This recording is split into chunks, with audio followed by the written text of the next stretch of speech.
Mi nombre es Carlos Grenada, soy laico de la diócesis de Neuquén, de la provincia de Neuquén, Argentina,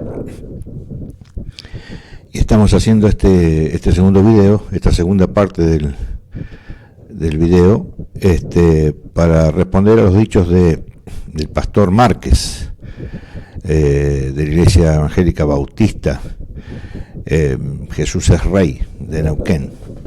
Este pastor, en el 2 de diciembre del 2019, hace una nota con el diario La Mañana del Sur, la pueden ubicar por Google, googlean y ahí está la nota completa, y le estamos contestando a lo que ha afirmado con tanta autoridad, ¿no? Y le estamos contestando con la Biblia Reina Valera y con la Escritura, ¿sí? Entonces vamos a continuar ahora con otro párrafo donde él dice lo siguiente: observo que los católicos conservan el ritual, la liturgia, y eso aburre, porque la gente va y no le significa nada, no le sirve para nada. El evangelismo crece por dar lo que busca la gente. Explicó que el nuestro es un mensaje más actualizado y la liturgia no es tradicional. Bueno, fantástico. Ahora el mismo Señor Jesucristo, que es la palabra, le va a explicar a este pastor las incoherencias de este mensaje, ¿sí? Y se lo va a responder con las Sagradas Escrituras. Por eso que yo le voy a explicar por qué los católicos mantenemos ese ritual, esa liturgia, ese mensaje que para usted es aburrido. Y como usted no le encuentra sentido, usted dice que a la gente usted le da lo que la gente busca. Entonces a usted lo sigue. Vamos a ver qué dice Jesucristo de lo que usted está diciendo, ¿sí? Y lo vamos a ver con la Escritura. Vamos a empezar con la primera cita, ¿sí? Con Mateo 28, 19. Fíjense que aquí el evangelista dice lo siguiente: por tanto, id y haced discípulos a todas las naciones. Acá hay un mandato de Cristo hacia los apóstoles, el envío. Vayan y hagan discípulos a todas las naciones, ¿sí? Por eso que yo le predico a usted también, porque el mandato de Cristo es ir y hacer discípulos a todas las naciones, y dentro de todas esas naciones están también los hermanos protestantes. Y escuche: bautizándolos en el nombre del Padre, del Hijo y del Espíritu Santo. Y acá viene lo importante: y enseñándoles que guarden todas las cosas que os he mandado. La Iglesia Católica cumple este mandato de bautizar en el nombre del Padre, del Hijo y del Espíritu Santo, hacer discípulos a todas las naciones y enseñar lo que Jesús ha mandado. Por eso nosotros guardamos todas estas cosas que para ustedes son aburridas y no las entiende. Y está bien que no las entiende porque las ignora. Pero acá hay una cosa que es más importante todavía, que sobre este mandato hay una promesa. Escúchela: y he aquí que yo estoy con vosotros todos los días hasta el fin del mundo. Punto. Amén. Así sea. He dicho. Y esto es lo importante. Acá, esta escritura dice que nosotros debemos guardar todo lo que Él ha mandado hasta el fin del mundo, porque esa es la promesa, que Él va a estar con nosotros hasta el fin del mundo. No hasta que llegue Lutero y hace el cisma de la Iglesia Católica y todas las demás divisiones que hay hasta el día de hoy. No hasta que llegue John Smith, no hasta que llegue Charles Russell y Rutherford, y no hasta que llegue usted con una doctrina nueva. Y esto lo vamos a poder ver en la Escritura, siguiendo, profundizando este mensaje. Porque hay una cosa que es importante: ¿la doctrina es importante o no es importante? Yo digo que sí es importante. Vamos a ver lo que dice la Escritura. Vamos a irnos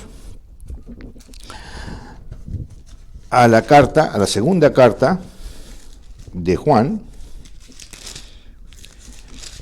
que tiene un solo capítulo, en el versículo 9.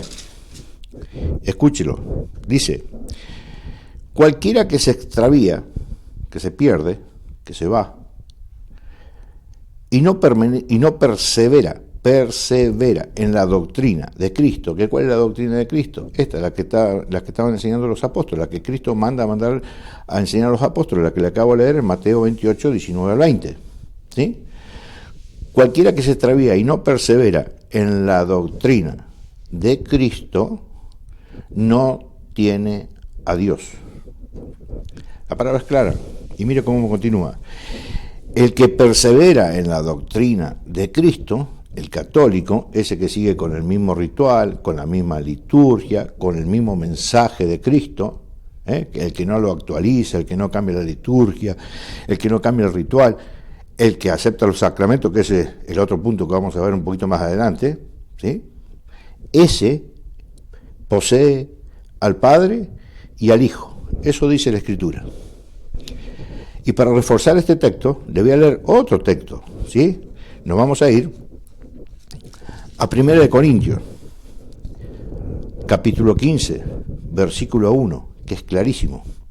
Escuche para aquellos que no perseveran en la doctrina de Cristo. Dice: además os declaro, hermanos, el evangelio que os he predicado. Pablo es claro. Pablo fue a los corintios y les predicó un evangelio. Y los corintios eran un pueblo bastante rebelde. Si usted lee la carta de Pablo a los corintios, va a ver que es una carta dura, ¿sí? Entonces fíjese lo que dice aquí. Dice: además os declaro, hermanos, el evangelio que os he predicado, el cual también recibisteis, en el cual también perseveráis, por el cual asimismo, si retenéis la palabra que os he predicado y no la cambiás, la retenés, perseverás en esa doctrina, en ese evangelio, sois salvos. Si no creísteis en vano. Y hoy usted le anuncia a la gente novedades, cosas entretenidas, porque la iglesia aburre, ir a misa aburre, confesarse es aburrido, entonces usted le propone al mundo un evangelio distinto, un evangelio entretenido, un evangelio donde ese ritual ya desaparece, donde esa liturgia desaparece, donde los sacramentos desaparecen, y ya se lo voy a leer con sus palabras textuales un poquito más adelante. Entonces fíjese lo que le está diciendo Jesucristo. Yo mandé a anunciar este evangelio. Ese evangelio va a ser que yo voy a estar con ustedes todos los días hasta el fin del mundo, si predican ese evangelio. La segunda carta de Juan le dice que si usted no persevera en ese evangelio, no tiene a Dios. Y Pablo, en 1 Corintios 15:1, para que quede bien claro este tema, ¿sí?, le dice que todo aquel que persevera en ese evangelio es salvo por ese evangelio. Si no retiene ese evangelio, no persevera en ese evangelio, habrá creído en vano. Y yo le voy a mostrar ahora en otra carta de Pablo, porque Pablo siempre habla en el mismo sentido. Pablo habla siempre de qué, de la verdad. Y vamos a ver si la verdad es importante o no es importante, ¿sí? Vamos a ver si la verdad es importante o no es importante, y cuál es la grandeza, o hasta dónde llega esa permanencia en la doctrina. Mire, se lo voy a leer en la segunda carta a los tesalonicenses, del capítulo 2, versículo 9. Escuche lo que dice: inicuo, cuyo advenimiento es por obra de Satanás, con gran poder y señales y prodigios mentirosos. O sea que hay doctrinas de falsos profetas, de falsos pastores, que vienen evidentemente con gran poder. En esta iglesia tenemos poder. ¿Cuánto dicen amén? Amén, amén. Hay mucho poder, con milagros, Porque por ahí el católico, por ahí es medio, qué sé yo,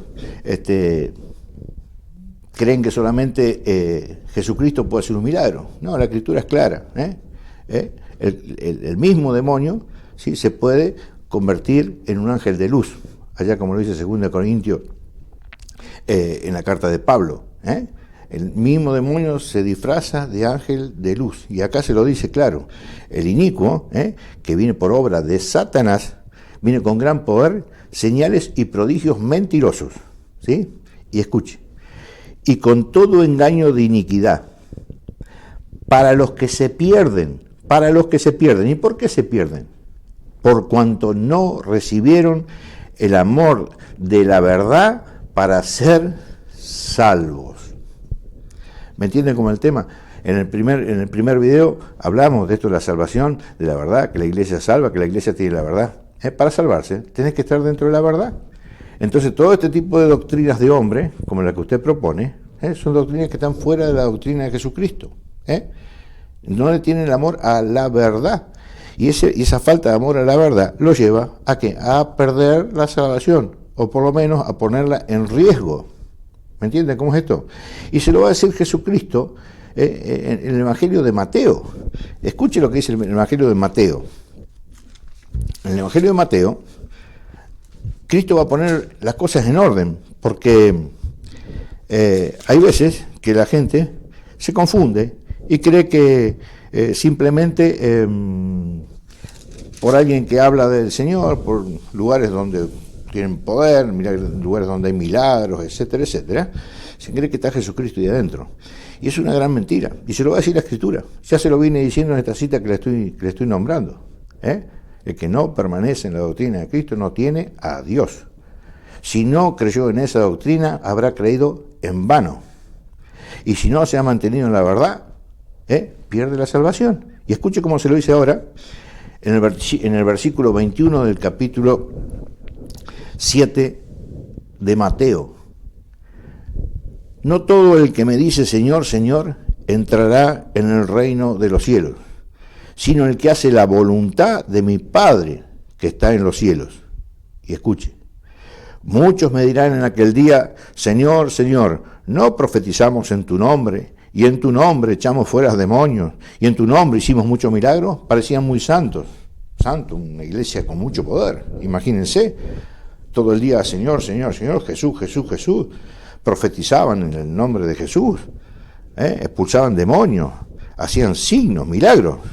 Y escuche lo que le va a decir Jesucristo: entonces les declararé, nunca os conocí, apartados de mí, hacedores del mal. Acá es muy claro Jesucristo, es muy claro. Quizás usted todavía no lo entienda porque está acostumbrado a predicar esta doctrina, pero vamos a profundizar un poquito más. Vamos a profundizar con una cita que todo católico debería saberla. Todo católico tendría que saber esta cita, no le digo de memoria, pero por lo menos saber dónde buscarla, para tener claro estas cosas, para que no interpreten que todo el que viene con una Biblia, en nombre del Señor, es un enviado de Dios. ¿Sí? Entonces fíjense acá, Gálatas, en el capítulo 1, versículo 6, ¿qué nos va a decir Pablo? Pablo es concreto, es clarísimo. A mí me encanta Pablo porque se ve que estaba le molestaba mucho la hipocresía, ¿no? Especialmente los fariseos de aquella época, ¿no? Entonces, era muy claro. Y escuchen lo que dice ahora, Escuchen, católicos, para que no se dejen engañar nunca. Miren lo que dice: estoy maravillado de que tan pronto os hayáis alejado del que os llamó por la gracia de Cristo para seguir un evangelio diferente. Acá pareciera, por lo que dice Pablo, que hay otro evangelio. Pero escuchen lo que le va a decir Pablo. No que haya otro, sino que hay algunos que os perturban y quieren pervertir el evangelio de Cristo. No a los sacramentos, no a esto, no a lo otro, no a la iglesia, no a ese ritual aburrido. No, basta de eso. vamos con algo nuevo, ¿sí? Pero Pablo, ¿qué dice? No que haya otro, sino que hay algunos que os perturban y quieren pervertir el Evangelio de Cristo. Pero escuche lo que dice Pablo acá. Hay una profundidad, una humildad en este mensaje de Pablo que es increíble. Mira lo que dice Pablo. Mas si aún nosotros, o un ángel del cielo, y han escuchado ustedes los pastores cuando dicen, ¿por qué usted? No, en un mensaje del Señor se me presentó un ángel, el Espíritu Santo vino, me dijo a la noche en un sueño, qué sé yo, que yo tenía que ser un profeta, un apóstol de Jesucristo. Mañana fue y se puso en una iglesia. Escuche lo que dice Pablo. Mas si aún nosotros, o sea, él mismo, o un ángel del cielo, hasta ahora parecía una cosa muy santa, ¿no? Os anunciare otro evangelio diferente del que os hemos anunciado, sea anatema, que anatema significa maldito. Fíjese cómo Pablo no se fía ni siquiera de él. Él sabe que tiene que perseverar en la doctrina de Cristo. Y si algún día no persevera en esa doctrina y viene él o un ángel del cielo con una doctrina diferente, sea maldito. Escuchen cómo sigue esta escritura. Como antes hemos dicho, también ahora lo repito, se lo va a volver a repetir. Si alguno os predica diferente evangelio del que habéis recibido, sea anatema. Lutero, que es el padre de los protestantes de todos, ¿sí? ¿Qué evangelio recibió? Recibió el evangelio de la Santa Iglesia Católica, que predica desde siempre el evangelio de los apóstoles. Y a los apóstoles se los enseñó Cristo, ¿sí? Pero Lutero ya cambió el evangelio. Y después, por supuesto, le han cambiado infinidad de cosas, ¿sí? Entonces Pablo vuelve a repetir, si alguno os predica diferente evangelio del que habéis recibido, sea anatema. Y acá vamos al punto para explicarle perfectamente que se detenga y le pida al Espíritu Santo discernimiento para entender la barbaridad que usted dijo. Usted dijo que el evangelismo crece por dar lo que busca la gente. Eso se lo va a contestar Jesucristo en el versículo 10 del capítulo 1 de Gálatas. Y mire lo que le va a decir Jesucristo a usted. Pues, ¿busco ahora el favor de los hombres o el de Dios? Le pregunto, Pastor Márquez, ¿usted qué busca? ¿El favor de los hombres o el de Dios? Porque según sus dichos, ¿sí? Usted busca dar el favor a los hombres. La gente viene, detectamos qué es lo que le gusta, qué es lo que necesita, y nosotros predicamos en consecuencia a eso, ¿sí? Yo le voy a demostrar después que Cristo nunca predicó de esa manera.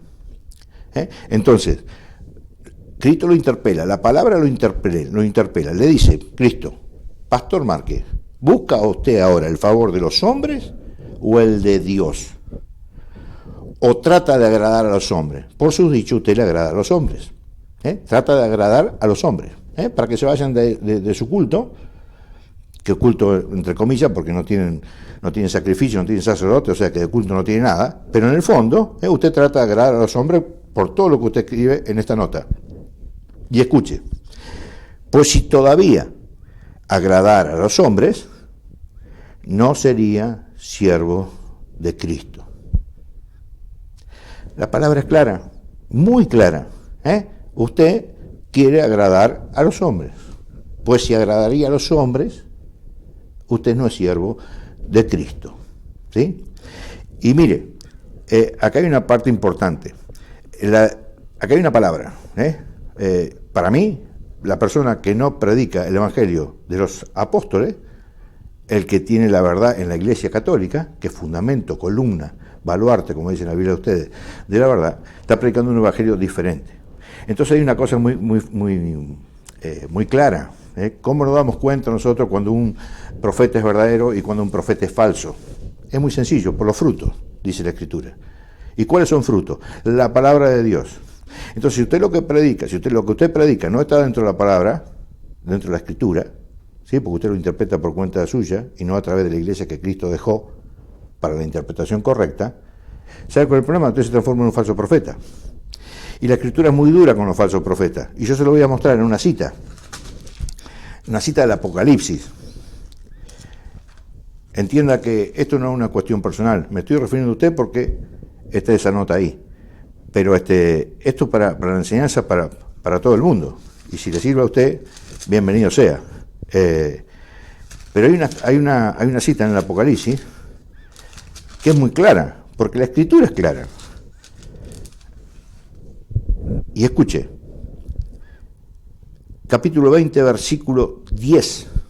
Hay un montón de citas en el capítulo 19, en el 20, en el 21, referidas a esta. Pero esta es la más, la que redondea un poquito todas las otras citas, ¿no? Y mire lo que dice. Y el diablo que los engañaba, acuérdense que en 2 de Tesalonicenses 2:9 dice que el impío venía bajo el influjo de Satanás, con grandes milagros, prodigios, etcétera, etcétera, pero se había retirado la verdad, había dejado la verdad, lo que la condenaba. Y escuche lo que dice ahora. Y el diablo que los engañaba fue lanzado en el lago de fuego y azufre, donde estaban la bestia y el falso profeta. Aquel que tergiversa la palabra de Dios, el Evangelio, ¿sí? El falso profeta, tiene el mismo destino que el diablo, el demonio, Satanás, el dragón, la serpiente antigua, como quiera ponerle, el título que usted quiera ponerle, la bestia y el falso profeta. Y serán atormentados día y noche por los siglos de los siglos. Para que quede claro que está hablando del infierno. Bien, usted también dijo algo que esto es lo que más me dolió en realidad. Y no le estoy hablando desde el dolor, le estoy hablando de la reflexión, porque yo esta nota ya la leí hace muchísimo tiempo. Y me pareció el momento adecuado para respondérsela. Usted dijo, en otra parte, dice, explico que el nuestro es un mensaje más actualizado y la liturgia no es tradicional. Dice, no tiene resabios de la Edad Media. No tiene nada de la Edad Media, todo nuevo, todo nuevo. Ni sacramentos. Es una expresión espontánea y eso es muy importante porque la gente va y se lleva algo. Estuve pensando sobre cuál sacramento le iba a hablar, pero como usted no desconoce los sacramentos, le voy a hablar del sacramento de la Eucaristía. Un sacramento en el que usted no cree. Y no cree porque está engañado, porque sin ese sacramento usted no tiene vida. Entonces volvemos siempre a lo mismo, salirse de la doctrina de Jesucristo, ¿sí? No posees a Dios, no tienes el entendimiento de Dios para poder entender cuál es el mensaje de salvación que Dios tiene para el mundo, ¿sí? No entender ese sacrificio enorme que hizo Cristo en la cruz para la redención de la humanidad entera. Entonces yo se lo voy a mostrar, con citas bíblicas obviamente, en el Evangelio de Juan. Le voy a hablar de la Eucaristía, y con la Eucaristía terminamos. Mire, vamos a ir al capítulo 6 del Evangelio de San Juan. Repito, con la Biblia Reina Valera. Dice, de cierto os digo, el que cree en mí tiene vida eterna.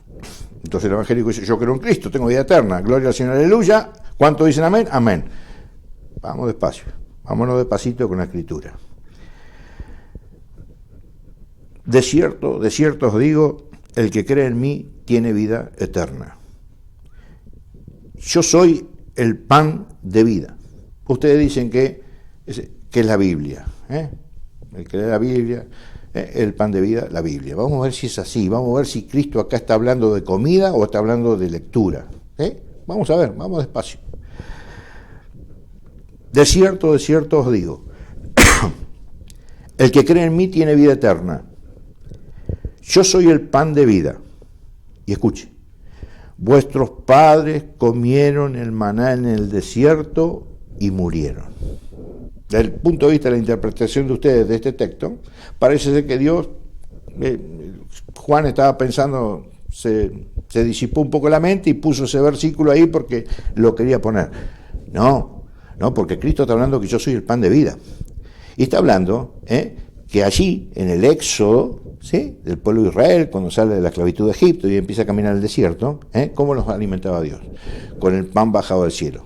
Cristo, no, con el maná. era pan. ¿Para qué? ¿Para alimentar qué? El estómago. Para darles vida. ¿Pero qué olvida? La vida del cuerpo, no la del espíritu. ¿Sí? Entonces acá Juan es muy claro en esto. Dice, yo soy el pan de vida. Vuestros padres comieron el maná en el desierto y murieron. Este es el pan que desciende del cielo, para que el que de él come no muera. O sea que hay que comer ese pan. Yo soy el pan de vida, hay que comer. Vamos a ver qué es lo que hay que comer. ¿Sí? Porque hasta ahora, aparentemente, estamos claros que está hablando de comida. Eso está claro. No está hablando de Biblia, no está hablando de hojas, no está hablando de nada. Está hablando de comida. Escuche. Yo soy el pan vivo que descendió del cielo.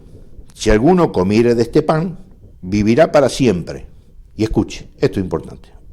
Porque esto es palabra de Dios, no palabra mía. Y el pan que yo daré es mi carne, la cual yo daré por la vida del mundo. O sea, ya acá tenemos otro elemento. Tenemos primero que estamos hablando de pan, de comida, y resulta ser que ese pan, dice Juan, el Evangelio de Juan, que es su carne, la que Cristo va a dar por la vida del mundo.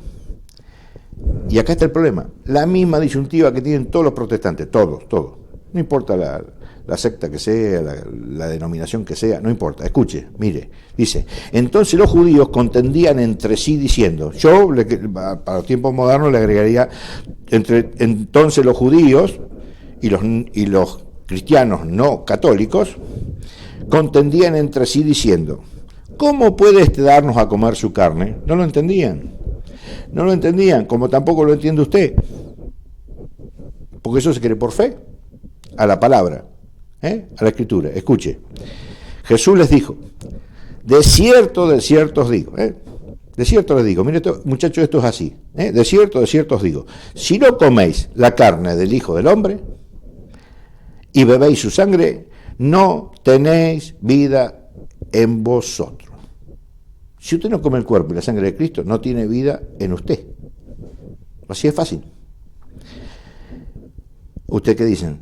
Que eso es un símbolo. Vamos a ver si es un símbolo en su propia Biblia. Vamos a ver. Miren, dice, el que come mi carne y bebe mi sangre, tiene vida eterna. Y yo lo resucitaré en el día postrero. Y usted, con un tupé así tan liviano, dice, nosotros no estamos con el tema de los sacramentos, eso todo no sirve, nosotros somos modernos. Resulta ser que este sacramento de la Eucaristía, que ahora vamos a ver después en Lucas 22:19, cuando instituye la Eucaristía, porque esta es la promesa de la Eucaristía, ya vamos a llegar a la otra parte, ¿sí? Cristo es muy claro, dice, el que come mi carne y bebe mi sangre tiene vida eterna, y yo le resucitaré en el día postrero. Porque mi carne, escuchen, para ustedes que dicen que eso es un símbolo, dice, porque mi carne es verdadera comida y mi sangre es verdadera bebida. Y ahí está el problema. Sus ovejas le creen a usted, que usted dice que eso es un símbolo, entonces fuera de los sacramentos no sirven. Y nosotros que le creemos a Cristo, o sea, no le creen a Cristo, pero le creen a usted, porque Cristo dice otra cosa. Acá Cristo dice, porque mi carne es verdadera comida y mi sangre es verdadera bebida, no es un símbolo. Y después vamos a ver en la institución de la Eucaristía de qué está hablando, de qué pan está hablando. Y otra cosa, que esto es fundamental. Usted dice que van a su culto y se llevan algo, no sé qué se llevarán, no sé, una alegría, no sé, linda la música, está todo fantástico. Y usted dice que el católico cuando va a misa no se lleva nada. Y yo con todo el respeto que usted me merece, le voy a explicar lo que se lleva el católico, que usted desconoce porque no lo cree, ¿sí? Y acá está en la Escritura. Mire lo que dice Jesucristo. El que come mi carne y bebe mi sangre, que es lo que nosotros hacemos en la Eucaristía, ¿sí? En mí permanece y yo en él. Usted por desconocimiento predica que nosotros vamos a la Eucaristía, nos aburrimos en la misa y nos vamos a casa. Y que sus ovejas lo escuchan a usted, un poco de música, y se van a su casa alegres y felices, y gloria al Señor, aleluya. Usted está equivocado, usted está predicando mentiras. Y lo peor de todo, que a través de esa mentira está perdiendo la salvación de muchas almas. Porque la palabra del Señor es clara. El que come mi cuerpo y bebe mi sangre tiene vida en él y yo lo resucitaré el último día. El que come mi cuerpo y bebe mi sangre permanece en mí y yo en él. Nosotros, cuando comulgamos en la iglesia, en eso aburrido que usted dice, ¿sí?, nos hacemos uno con Cristo. Por eso que nosotros creemos que la iglesia es visible también, ¿sí?, que es el cuerpo de Cristo, que es la iglesia, que somos nosotros. Cuando comemos a Cristo, nos hacemos uno en Cristo. La iglesia se hace una en Cristo. Por eso que nosotros, cuando se hace una celebración, la celebración, que ustedes no lo entienden, esto es la comunión de los santos, etcétera, etcétera, que ojalá tenga la posibilidad de explicárselo. Nosotros nos hacemos uno en Cristo en el mundo entero. Cuando hay una misa en Neuquén, cuando hay una misa en Hong Kong, cuando hay una misa en Taiwán, en Rusia o en Estados Unidos, se habla de lo mismo, la misma palabra, se genera la comunión. Comemos a Cristo y nos hacemos todos uno, su iglesia universal católica, que significa eso, universal, a todos los pueblos, a toda criatura, como dice Marcos 16:15, nos hacemos uno con Cristo. Y usted dice que nosotros nos vamos de la iglesia y no nos llevamos nada. Nosotros nos vamos con Cristo en el corazón. Nos hacemos uno con Cristo en la Eucaristía. Y le hablo con todo este amor, porque realmente usted está engañado. Y ojalá que un día pueda participar de este sacramento de la Eucaristía, que es un sacramento de salvación, que está íntimamente ligado con el del perdón de los pecados. ¿Me entiende? Y escuchen cómo sigue la Escritura, porque esto es fantástico. Escuchen, mire, dice, al oírlas, muchos de sus discípulos dijeron, dura es esta palabra. Lo mismo que dice usted. ¿Quién la puede oír? Sabiendo Jesús en sí mismo que sus discípulos murmuraban de esto, les dijo, ¿esto os ofende? Pues, ¿qué? Si vierais al Hijo del Hombre subir a donde estaba primero, ¿qué va a pasar cuando Cristo le pida razón a ustedes? ¿Por qué usted predicaba un evangelio diferente al de los apóstoles? Porque usted desechaba el medio de salvación más grande que tiene Jesucristo, que es la Eucaristía. Y fíjese lo que pasa. Dice Cristo, pero hay algunos de vosotros que no creen, porque Jesús sabía desde el principio quiénes eran los que no creían y quién le iba a entregar. Fíjese cómo relaciona a Cristo dos aspectos. Uno, los que no creían lo que él estaba diciendo, que tienen que comer el cuerpo y la sangre para hacerse uno con él y recibir la vida eterna y resucitar en el día postrero, como dice en esta escritura. Y el que lo iba a entregar, Judas. Y le voy a explicar algo. Acá está hablando, en el Evangelio de Juan, capítulo 6, habla de la multiplicación de los panes. Esto es toda una prédica de Cristo, una enseñanza que viene desde ahí. Allí dice que había 5.000 personas que lo estaban escuchando. De esas 5.000 personas eran solamente los hombres, porque las mujeres no se los tenía mucho en cuenta en aquel momento. Así que si eso usted le agrega, las mujeres más los niños, deben haber sido 12, 13.000 personas que lo estaban escuchando. Y fíjese lo que pasó.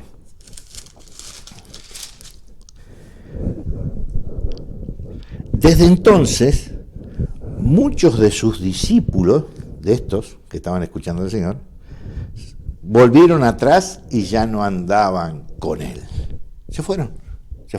Y usted habla de número, de cantidad, que nosotros vamos creciendo porque le damos a la gente lo que quiere. Vamos a ver si Cristo le dijo lo que quería, porque Cristo tranquilamente, si pensaría como usted, le hubiera dicho, bueno, no, esperen, no, un mensaje muy duro, vamos a aflojarlo, no, esto es un chiste.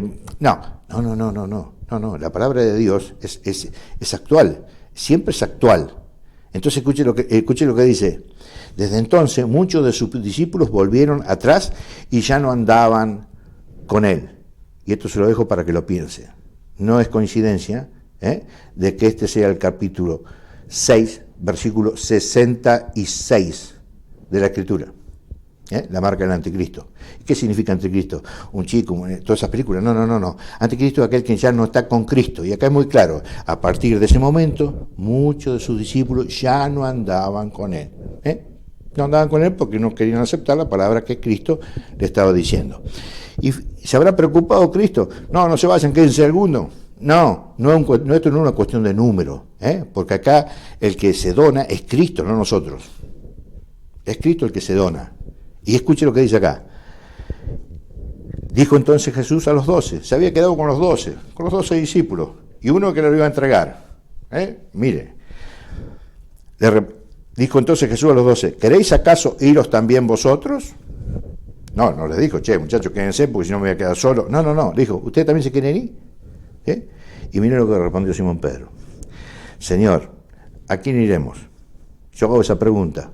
Esta pregunta la hago hoy al mundo entero, al que escuche esto. ¿A dónde vamos a ir? ¿A Charles Russell? ¿A Carlos Parán? ¿A dónde? ¿A cuál? ¿A qué profeta? ¿A Lutero? ¿A Calvino? ¿A dónde vamos a ir? Mira lo que responde Pedro. Respondió Simón Pedro, Señor, ¿a quién iremos? Tú tienes palabras de vida eterna. Y ese es el punto, creer a la palabra de Dios.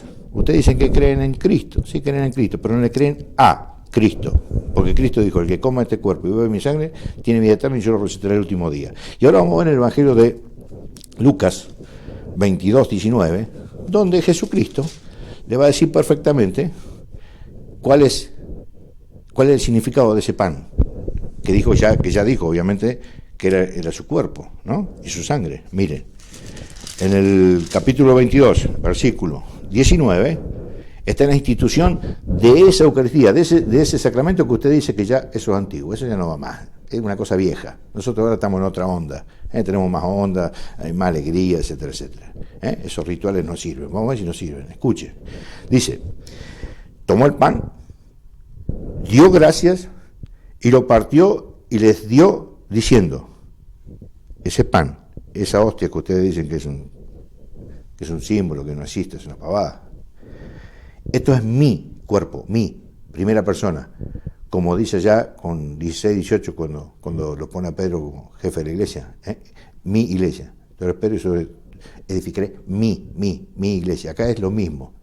Dice, tomó el pan, dio gracia y lo partió y lo dio diciendo, este es mi cuerpo, que por vosotros es dado. Haced esto en memoria de mí. Y como ustedes interpretan la Escritura por cuenta propia, no pueden entender qué significa esa memoria de mí, porque desde el punto de vista del análisis de una persona cualquiera, en memoria, sí, tenés memoria de mí, mira una foto de vez en cuando en memoria de mí, de vez en cuando comete un asadito en memoria de mí. No, eso tiene otro significado totalmente distinto. ¿Y cómo se lo voy a demostrar? Se lo voy a demostrar con la Escritura, que es la forma más fácil, porque yo no tengo a usted que demostrarle absolutamente nada, más que mostrarle lo que dice la Sagrada Escritura. Y eso lo vamos a ver en 1 Corintios 11, 23. La palabra dice, porque yo recibí del Señor, y tenga en cuenta que esto lo está escribiendo Pablo, y Pablo no conoció al Señor. No estaba con los 12 en la última cena. Era un gurrumín, chiquito. Pero lo recibió el Señor. ¿Por qué lo recibió el Señor? Porque así se lo dijeron, ¿quién? Los apóstoles que Cristo había mandado, ¿para qué? Para que lleven la doctrina de Cristo al mundo entero. Entonces, Pablo, ¿de quién lo recibe? De la iglesia, de los apóstoles. Como ya le dije, recibe, después le imponen las manos y es enviado él con Bernabé a predicarle a los gentiles. Escuche, porque yo recibí del Señor lo que también os he enseñado, que el Señor Jesús, la noche que fue entregado, tomó pan, y habiendo dado gracias, lo partió y dijo, tomad, comed, esto es mi cuerpo, que por vosotros es partido. Haced esto en memoria de mí. Y ahora Pablo le va a explicar qué significa esa memoria de mí. Vamos a ver si de vez en cuando queremos, una vez al mes, una vez al año. Vamos a ver. Asimismo, tomó también la copa, después de haber cenado, diciendo, esta copa es el nuevo pacto en mi sangre. Haced esto todas las veces que la bebieras en memoria de mí. Y escuche, acá está la explicación de lo que significa el memorial de la muerte de Jesucristo, que se hace en el sacramento de la Eucaristía, de la comunión, del católico.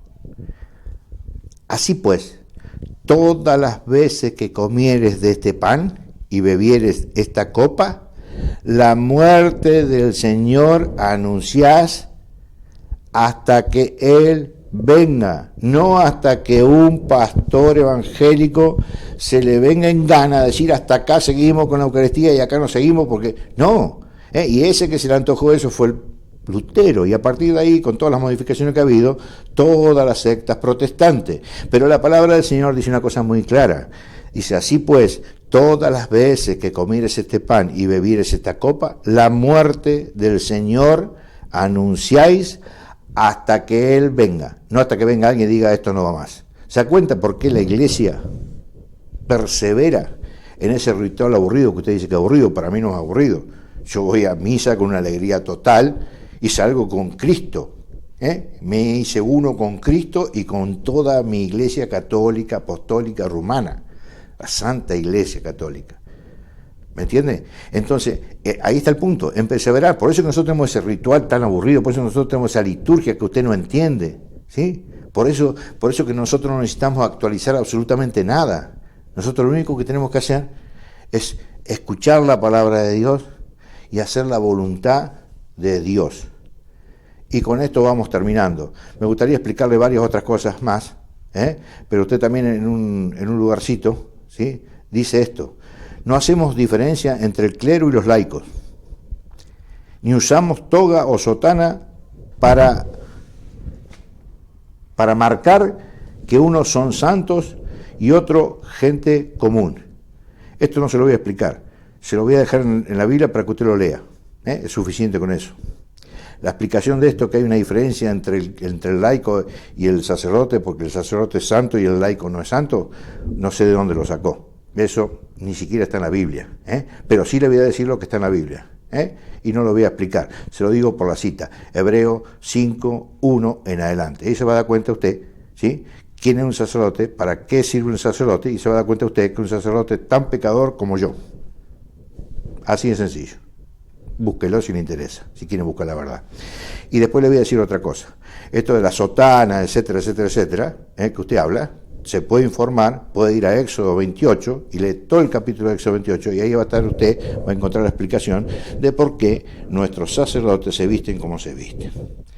Bueno, espero que no haya tomado esto a título personal, por más que me he referido a usted en forma permanente. No es mi ánimo ofenderlo, ni nada, simplemente que yo tenía que dar razón de mi esperanza, razón de la iglesia para la cual yo pertenezco, que es la iglesia de nuestro Señor Jesucristo, y ese es mi deber como cristiano, ¿sí?, mi obligación como cristiano, como dice el catecismo en el numeral 1285, dar razón de nuestra esperanza con palabras y con obras. Y invitarlo, si usted es buen cristiano y en algún momento usted quiere conectarse conmigo. Mi número de teléfono es 0299-5742-302, y si usted quiere no está en desacuerdo conmigo en algo que yo dije, o quiere debatir doctrina, yo debato doctrina, no otra cosa, y usted quiere debatir doctrina conmigo, se comunica al teléfono que le di, vemos el momento que se puede hacer, pero en público.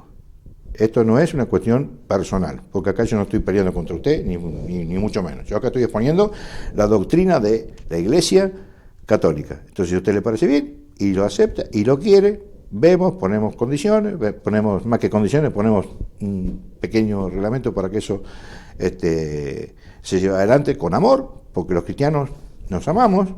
Decirnos las cosas que hay que decirse, hay que decirlas. Yo lo que estoy hablando, que yo le estoy poniendo a usted la verdad de la Iglesia Católica, la doctrina de la Iglesia Católica, y eso no es faltarle respeto, simplemente es dar razón de mi esperanza, porque eso es la apologética, poder conocer la Escritura, vivir la Escritura, darla a conocer y cuando hace falta defenderla. En este caso con usted hizo falta que yo les pusiera, ante su dicho, la doctrina de la Iglesia Católica. Para que usted crea. No. Eso no tiene nada que ver conmigo. Yo les pongo la doctrina y aquellos que han escuchado, lo han escuchado. Después el Señor, si quiere convertirlo, lo va a convertir, si no, ya eso no es mi función. Mi función es esto, defender la doctrina de la Iglesia Católica. Los saludo a ustedes, a todos los que vayan a ver este video, les agradezco su tiempo y bueno, seguramente ya nos estaremos contactando en otras oportunidades con otros temas de interés, siempre referido a la apologética, ¿no? A la Iglesia. Gracias por todo, hasta luego.